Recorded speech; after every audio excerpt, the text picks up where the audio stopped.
This is my Numark direct drive turntable. It's a model TT-1520, and a lot of these turntables have an issue with the anti-skate on them, so I'm gonna take a look at that.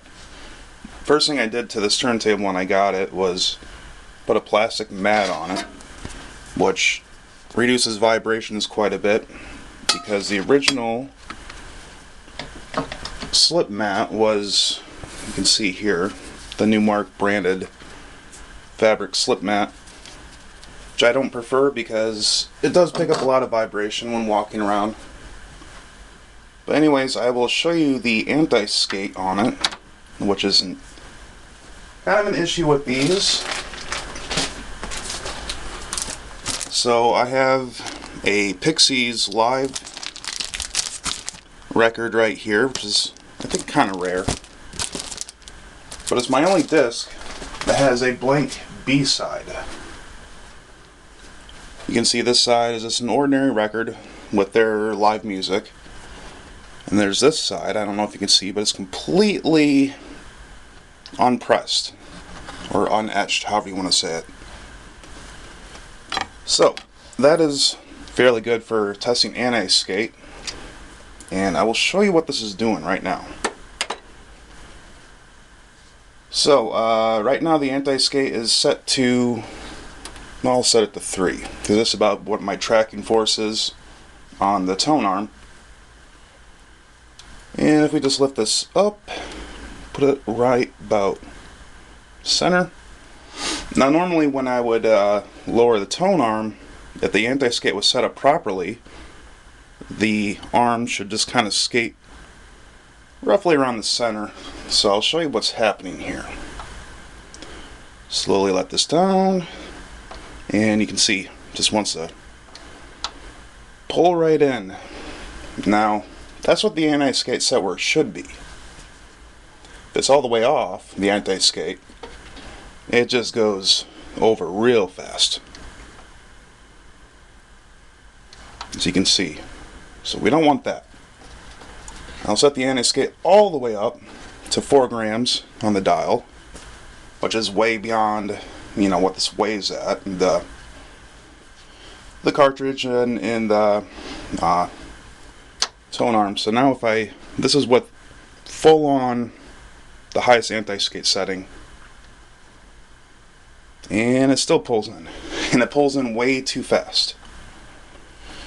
So what I gotta do is open this up. We're gonna look at the spring inside. I assume there's a spring, and I guess probably go ahead and try to tighten that, and we'll also see what this looks like on the inside. As far as I'm aware, I'm the only one that's ever attempted to open the 1520 models, so get a nice glimpse of what it looks like on the inside, and I will show you all how to hopefully tighten the anti-skate spring, so when I set the tone arm down, it'll just glide right in the center, right when it's set to where it should be. So without further ado, I'm going to pull this off of my table here. I'm going to remove the back of this and adjust it. And by the way, this is balanced. I did take a level to it, so we don't have to worry about the level, because, you know, if the level's off, obviously then the anti-skate would be messed up. But on the bottom here, the feet are adjustable. You can unscrew the feet some on each side to properly set up the balance of the entire table, make sure it's level. Right now mine is, but as you can see, I mean, I don't want to get my needle, you know, in the center of the record, but that's what the anti-skate all the way up.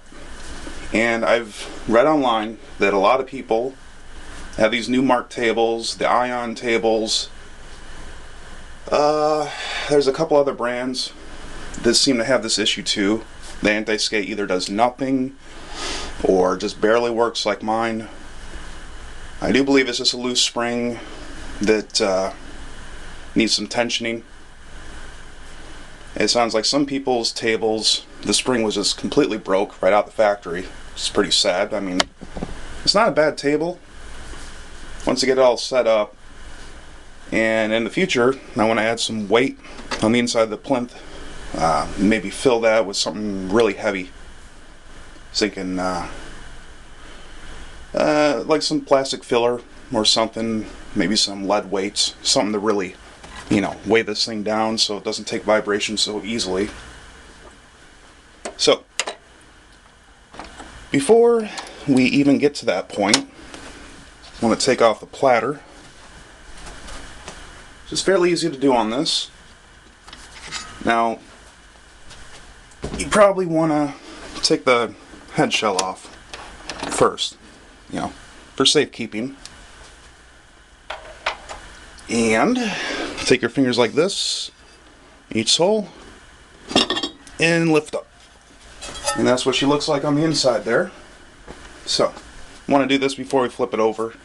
You don't want the entire platter hitting the top once it's upside down. So, that's what we're going to do.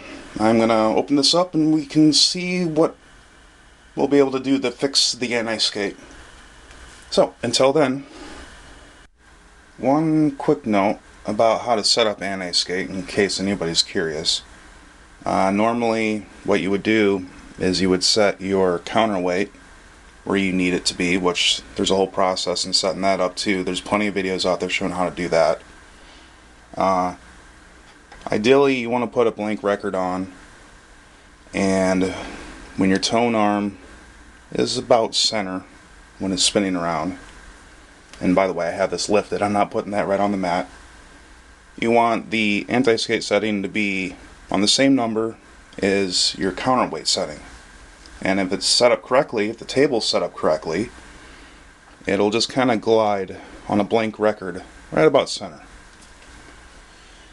Now, if the anti-skate is too high, you have the setting way too high, on a working table, the tone arm will start pulling this direction. It'll start pulling off the record. If the anti-skate's set too low, it'll pull inward. Now there's some theories about how much anti-skate you would actually want with a heavy tracking force like this table uses. It's not really necessary to use a lot of anti-skate. Another way to set it too is if you have a record with a very big run-out groove on it, you can set your tone arm down, and ideally you want the anti-skate set up so that it'll kind of float between the grooves, and then once it hits the groove, before it hits the groove, it should just run out slower than it would be if it was in the actual groove itself. So you would set up the anti-skate so that it would, you drop this in between your run-out groove. By the way, this is just one way to test it. But if you have it in the run-out groove, it should pull in the arm slower than if it was actually in the groove itself. That's about roughly where you'd want it. But the old tried and true method is use a blank disc. Set your tone arm right about center of the record. And of course, while the platter's spinning, you want it to be so it's not pulling in, you don't want it to be pulling out. You want to set right in between. So I just want to make that quick note so people know how to set up their anti-skate and how this turntable deck should work if the anti-skate was working properly. That's not to say you can't use a turntable without anti-skate. Nothing wrong with doing that. It'll wear out the grooves of the record a little bit faster, maybe on one channel. But let's face the facts. A lot of these cheaper record players, not this, but like those suitcase ones and stuff, they don't even have anti-skate settings. So, and they haven't really destroyed records yet. But ideally you want the anti-skate set up so that it gives less groove wear, and the needle, stylus, whatever you want to call it, will track better in the groove. It'll sound better, It'll get rid of some distortion, usually either on the right or left channel. So that's the idea behind it. Now what I'm going to do too is probably take the lid off before I set this upside down, because we don't want the entire body sitting on top of this. I don't want to crack this by accident. There's some clips on the back to remove the lid, so I will do that before we set it upside down, and probably put this on a blanket or something, because we don't want to be putting a lot of force on the tone arm or other plastic components. You know, we don't want to break the little docking thing for the tone arm. So okay, I'm gonna get this thing flipped over, start taking out screws, and we'll see what this looks like on the inside. And we'll see also exactly what the motor driver is, what maybe ICs, integrated chips it uses to drive the motor. Be kind of interesting to see. And maybe it has the same board as some other turntables use. You have to find out. This is going to be new to me too when I open this. Like I said, as far as I'm aware, I'm the first person that's made a video about this specific model and about to open it, so we'll find out together. Well, it appears I've been fooled. We have to take the feet out too. There are screws underneath where the feet screw in, so you have to pull the feet out and remove the screws too around there. So it looks like there's 8 screws. You got the 4 main ones, and then you got the ones underneath the feet. I was just starting to try to pull this thing open. I'm like, well, it's not budging. What's going on here? Alright, with a lot of frustration, finally got it open. Now, when you take the feet out, there's these little brass thingamajigs. You gotta make sure the screw goes up inside of here, and then the feet goes on this side, so don't lose those. There's 4 of these, of course, for each foot.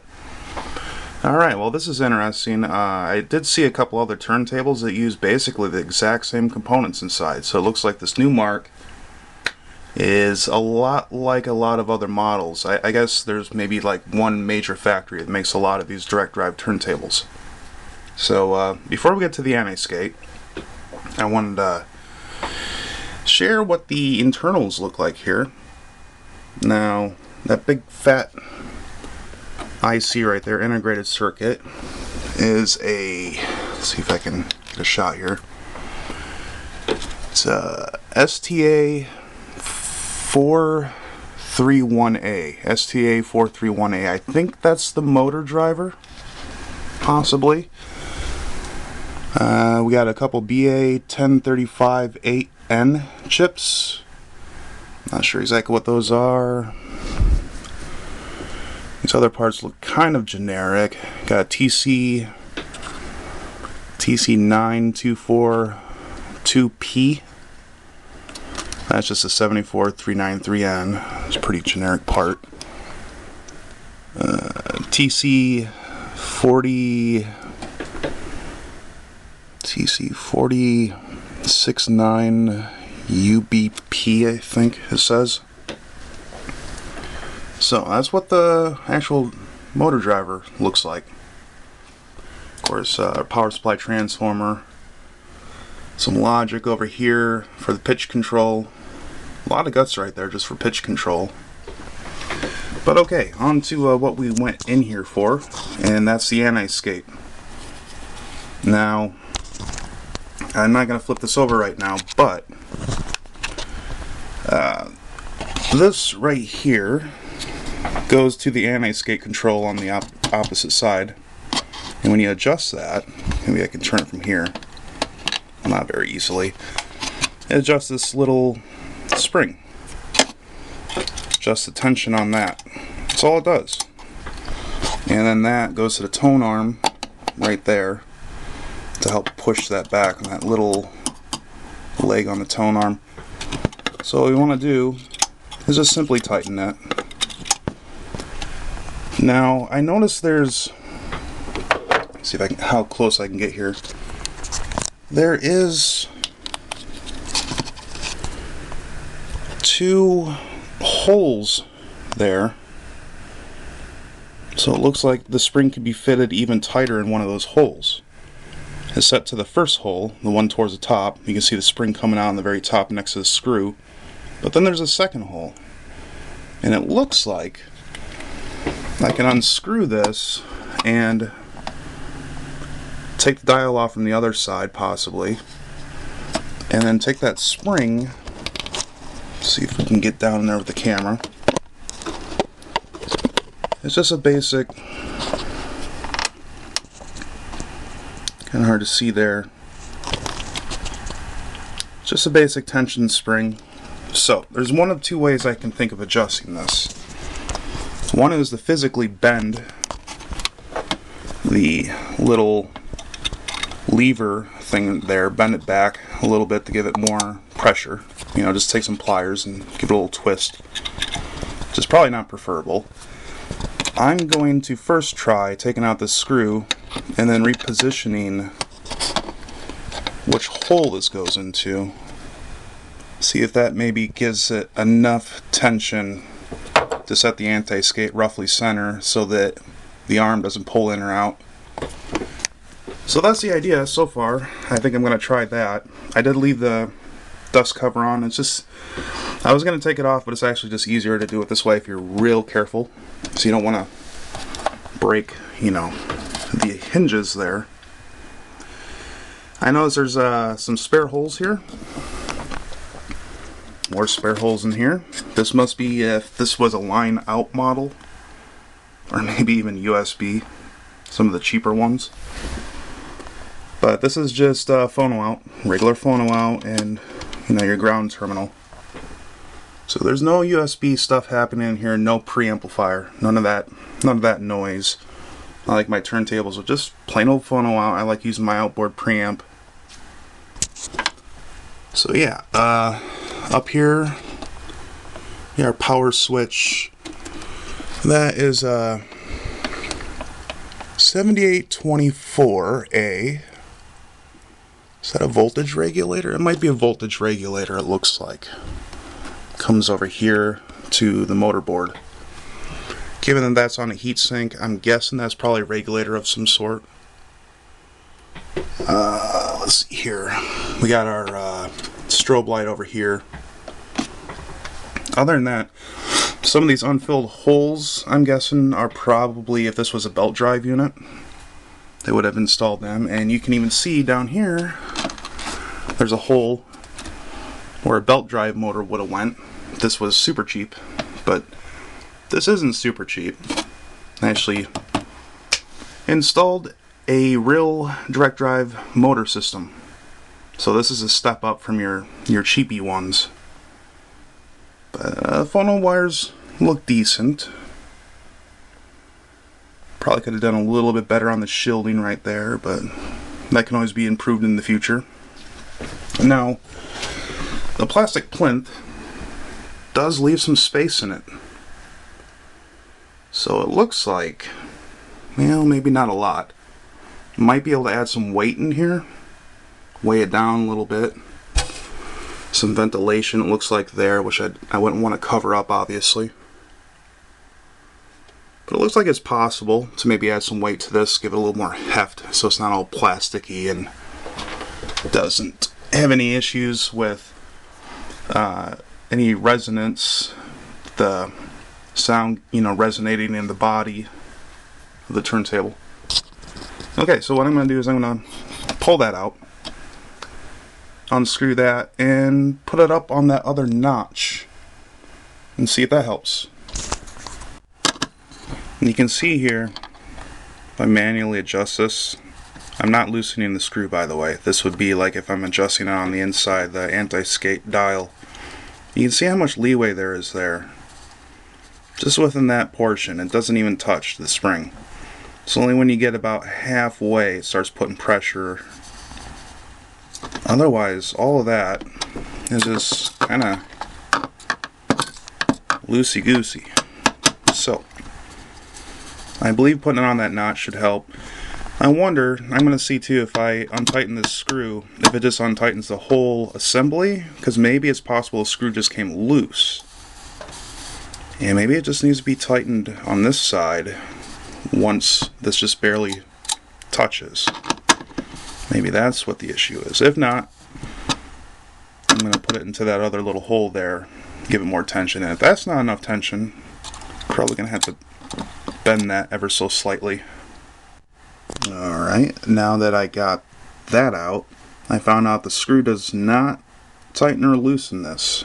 There's an actual little edge on there where the dial fits into this little guy right here.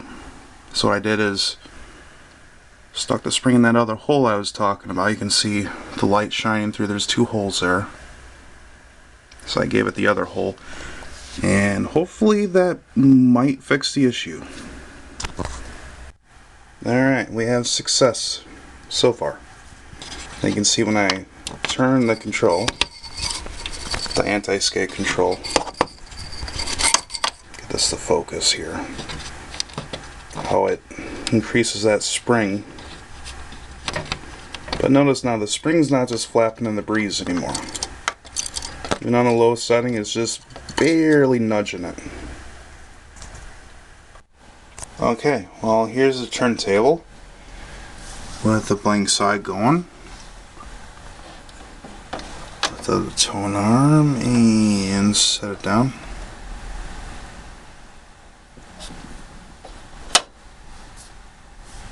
Look at that. Barely moving. That's what you want to see. Now that's